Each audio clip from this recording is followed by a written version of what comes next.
Welcome to Justspiracy, the podcast that delves into true crime and mystery stories from around the world. I'm your host, Jessica, and in each episode, we'll explore the details and theories surrounding some of the most notorious cases in history. From unsolved mysteries to infamous killers, we'll examine the evidence, discuss the impact of these crimes, and attempt to uncover the truth. So, grab a cup of coffee and join me on this journey as we navigate the murky waters of the unknown and attempt to unravel the mysteries of the world around us.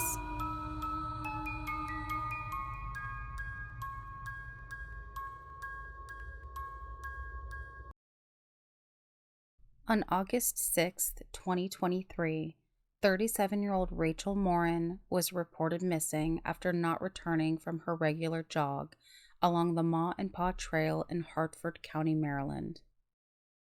What unfolded the next day would leave her community in shock, drawing attention to the life of a woman whose story deserves to be told. Rachel Morin was born on May 20th, 1986, in Dover, New Hampshire, to her parents Patty and Zach Morin. She was one of 6 children, and from a young age, Rachel was incredibly close with her siblings. Her family eventually moved to Bel Air, Maryland, where Rachel spent the majority of her life. Bel Air was a small, tight-knit community spanning just 3 square miles with a population of under 11,000 people. Rachel was often admired for her striking blue eyes and natural beauty. She even dabbled in modeling, once appearing on the cover of a local community college magazine. Rachel's interest extended beyond modeling. She was passionate about fitness and participated in 5K marathons. She also loved to travel, meet new people, and embrace life to the fullest. When Rachel was a teenager, she began dating Matthew McMahon, and at age 19, she welcomed her first child, a daughter, with Matthew. While their relationship eventually ended, Rachel's journey as a mother had only just begun, and by the time she was in her 30s, Rachel was a devoted mother of 5 children, ranging in age from 8 to 18. Her oldest daughter was with Matt, while her other 4 children were from 2 other relationships. Though some judged Rachel for having multiple short relationships and children with different fathers, Rachel remained fiercely committed to her children. She had a strong bond with each of them and was often described as an incredibly loving and devoted mother. Her children were her world. After the birth of her youngest, Rachel decided to take a break from dating. However, after some time, she started to download dating apps and often shared her experiences with her friends. In the summer of 2023, Rachel began a new relationship with a man named Richard Tobin. The two shared many common interests, including fitness, a love for family, and a love for life. They officially made their relationship public on August 1st, 2023. Things seemed to be going well for Rachel. She was running her own successful cleaning business, had found a new relationship with Richard, and above all, had her 5 wonderful children. But while many saw her life flourishing, there were concerns surrounding Richard's past. Richard was 27 at the time, and in his early 20s, he had struggled with drug use and had several run-ins with the law. By the age of 25, he had accumulated a lengthy criminal record, which included drug possession, assault, and domestic violence. He was even arrested in 2020 for violating a protection order and continued to face legal issues into 2021. Including charges for driving under the influence and disorderly conduct. Despite his troubled past, Richard claimed to have been clean for over a year and was working as an apprentice electrician in Bel Air. He seemed to be trying to turn his life around, and it was clear that Rachel was smitten with him. Though some of those close to Rachel were concerned, she appeared happy and content in her relationship. No matter his history, Rachel saw someone that she wanted to be with. It seemed that things were looking up for her as she navigated this new chapter in her life.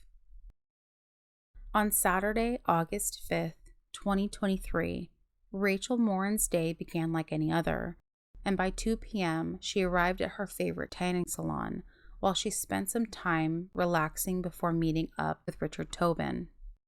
According to Richard, they enjoyed each other's company, hung out, and afterwards, he drove Rachel home around 5 p.m. so that he could head to the gym.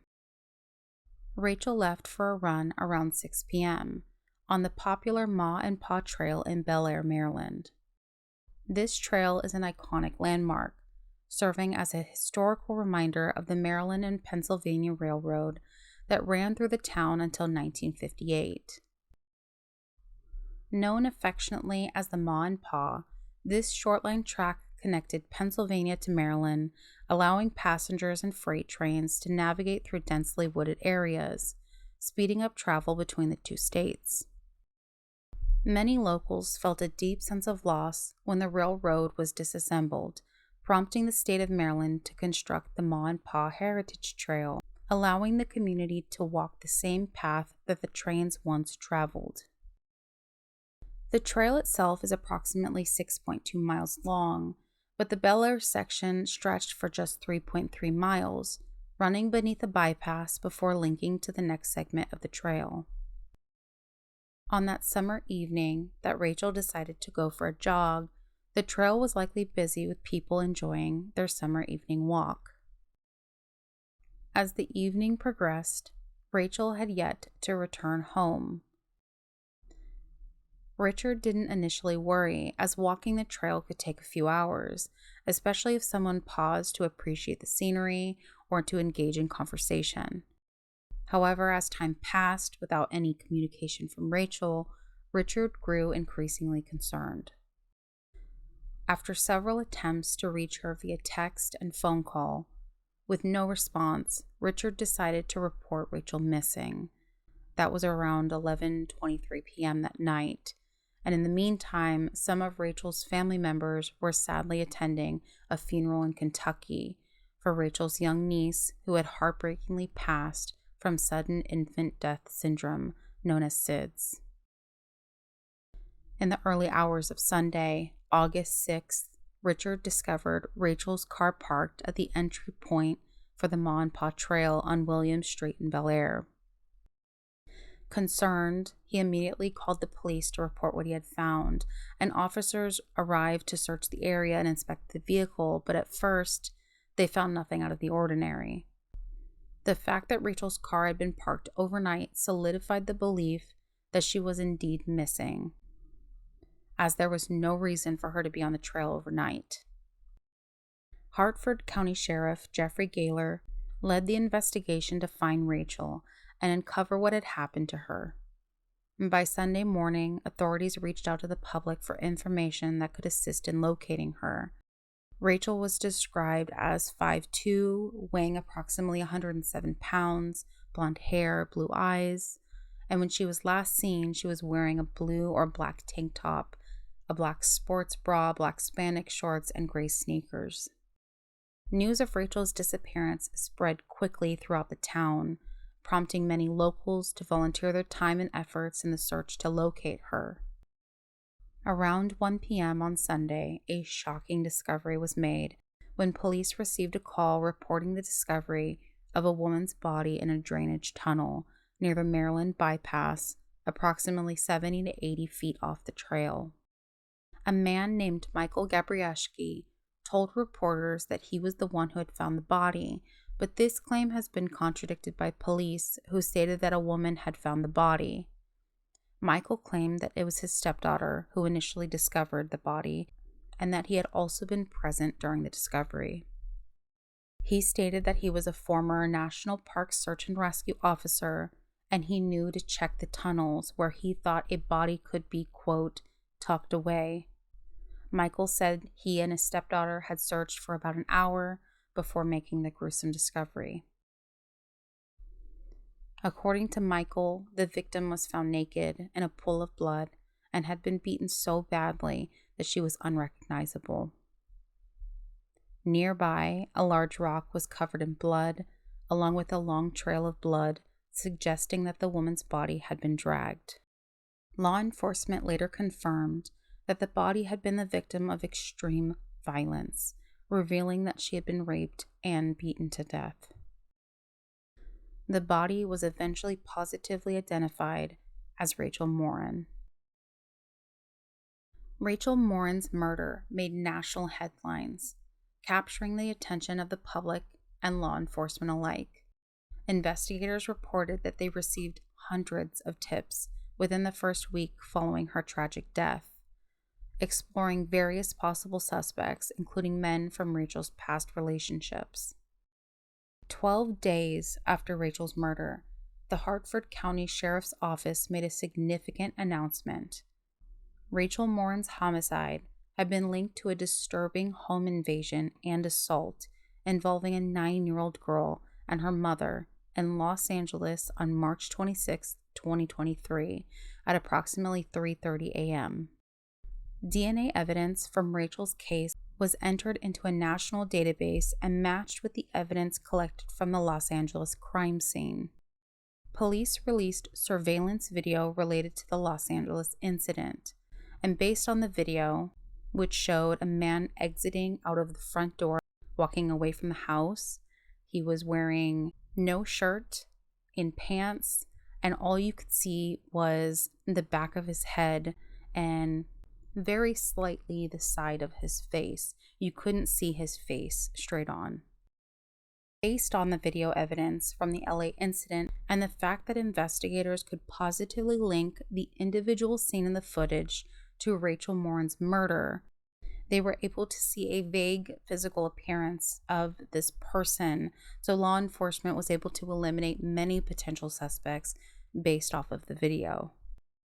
In their efforts to gather more information, Hartford County deputies pleaded to the public for assistance, asking anyone who had taken photos or videos on or near the trail around the time of the crime to come forward.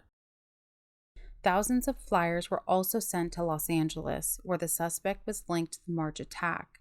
The Hartford County Sheriff's Office released a sketch of the suspect and shared it with the victims of the March incident, who believed it accurately represented the attacker.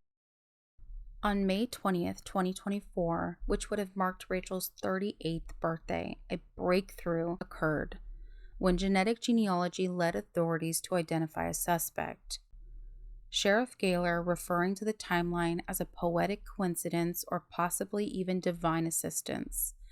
The suspect was identified as Victor Antonio Martinez Hernandez, a 23-year-old undocumented migrant from El Salvador. He was apprehended on June 14, 2024, at a bar in Tulsa, Oklahoma. When he was approached by officers, Martinez Hernandez initially lied about his identity and the crimes he was accused of. He was extradited to Maryland on June 18th, where he was placed on a plane in shackles for the 1,200-mile flight to Martin State Airport, landing around 12:30 p.m. Upon arrival, deputies transported him directly to the Hartford County Detention Center and charged him with first-degree murder and rape.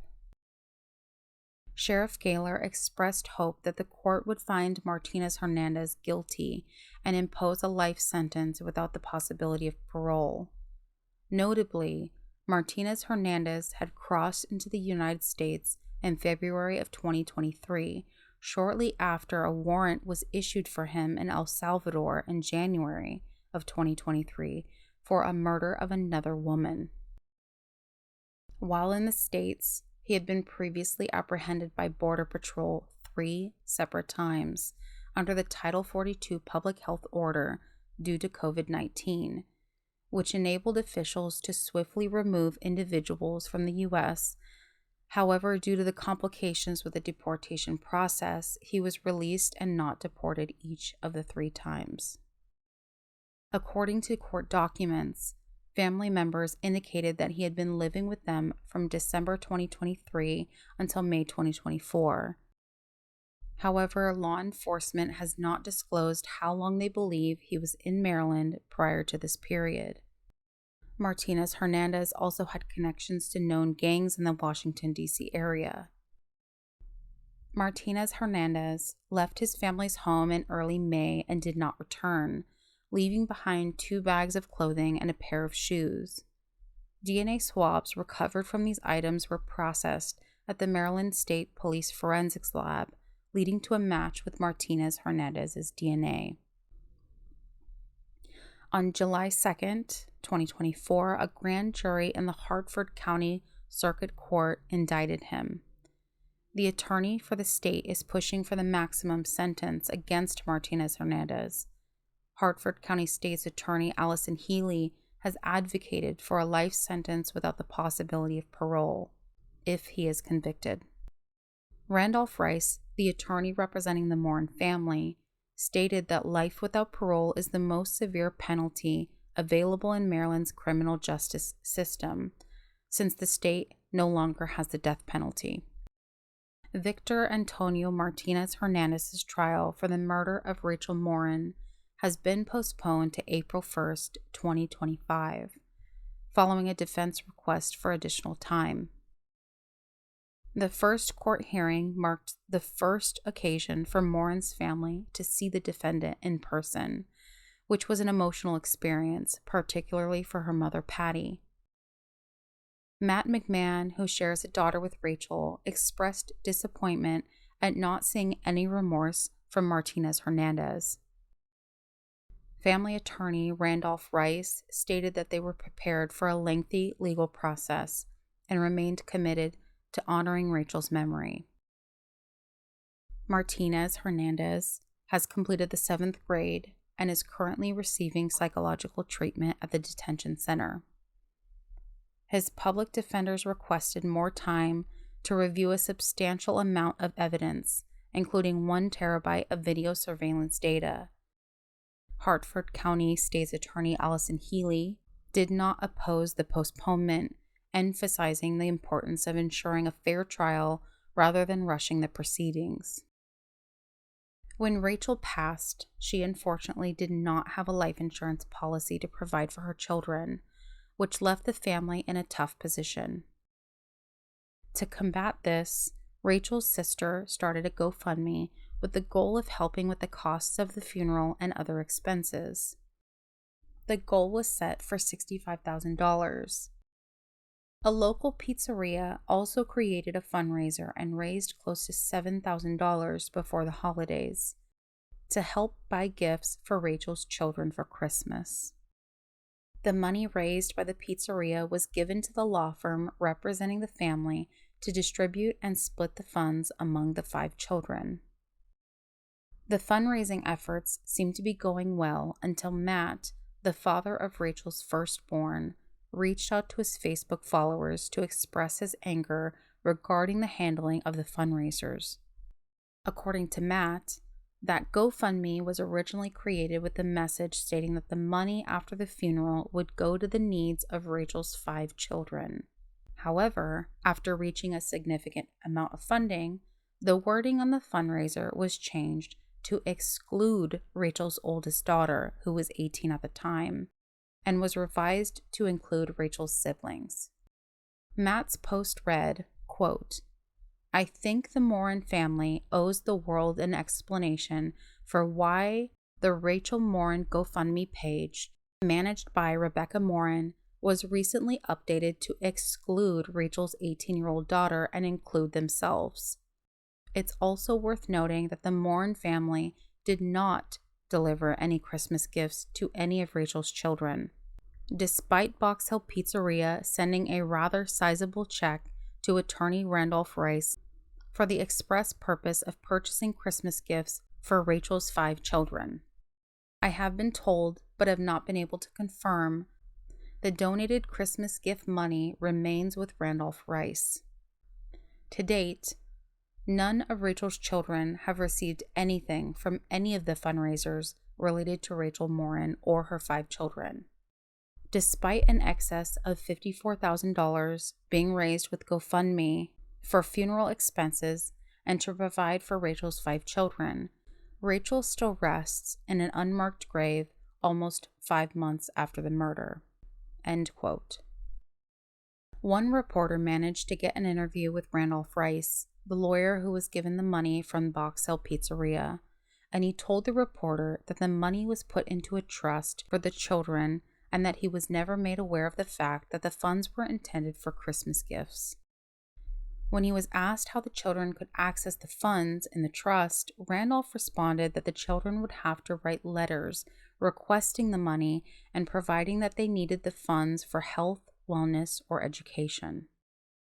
And this clarification upset many people who contributed to the Box Hill Pizzeria fundraiser, with many asking why it was so difficult for the kids to receive their money.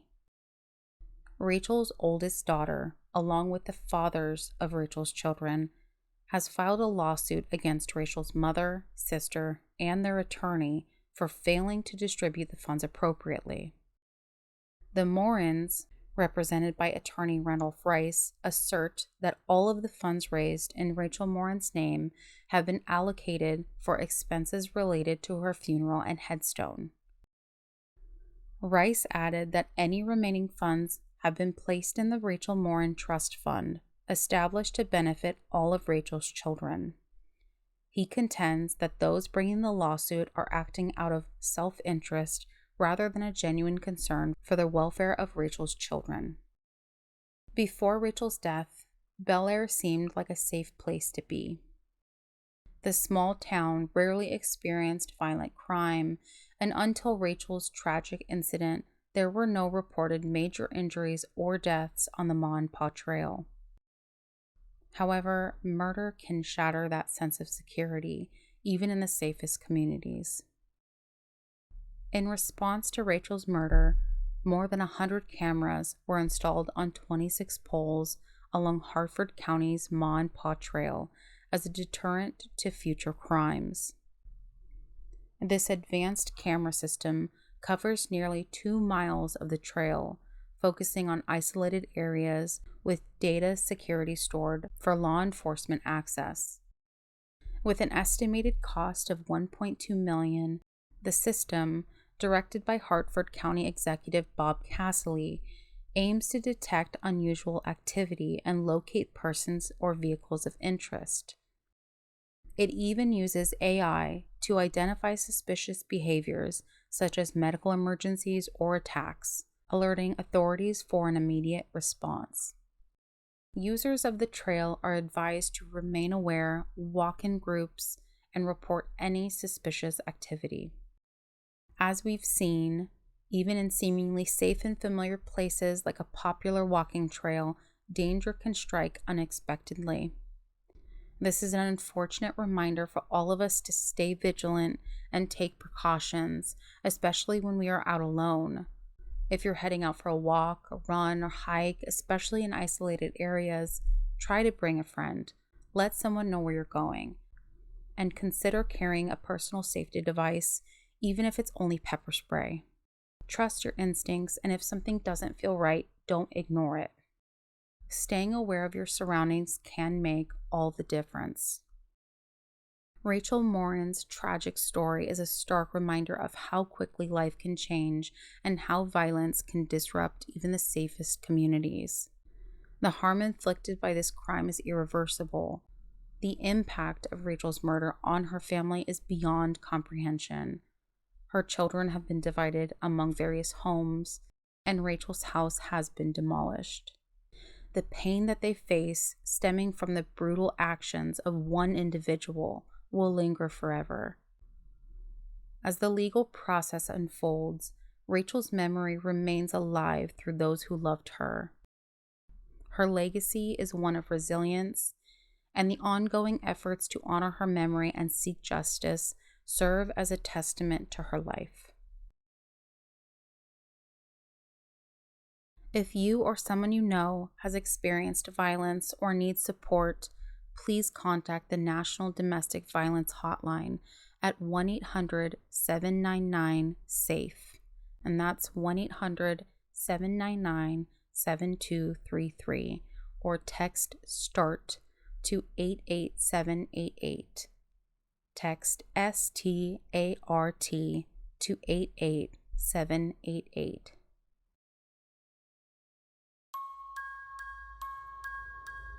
That's all for today's episode. Thank you so much for tuning in and joining me on this journey. If you enjoyed this episode, please don't forget to subscribe to the podcast and leave a review. Your support helps more than you know. Also, please be sure to check out my YouTube channel, where I'll be sharing video versions of these episodes, along with exclusive content.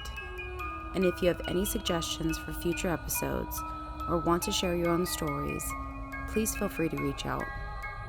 Until next time, stay safe, stay curious, and always remember to look beyond the headlines.